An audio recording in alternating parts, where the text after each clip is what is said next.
তবে আমার মনে হলো যে তারেক রহমান অতীতের তারেক রহমানের চেয়ে এখনকার তারেক রহমান অনেক বেশি ম্যাচিউর।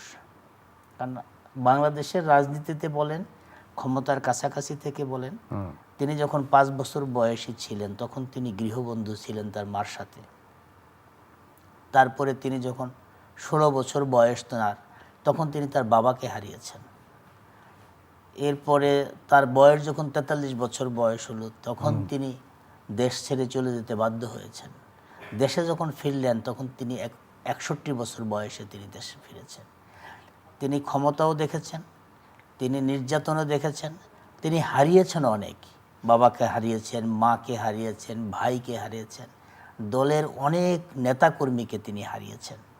তো এই হারানোর মধ্যে বাংলাদেশে এখন যারা রাজনীতি করছে গত 15-16 বছরের নির্যাতন যা আছে, আমার মনে হয় যে জিয়া পরিবারের মধ্যে ওনার চেয়ে বেশি ত্যাগ, বেশি হারানো, বেশি কষ্ট সারা দেশের মানুষের মধ্যে খুব কমই আছে।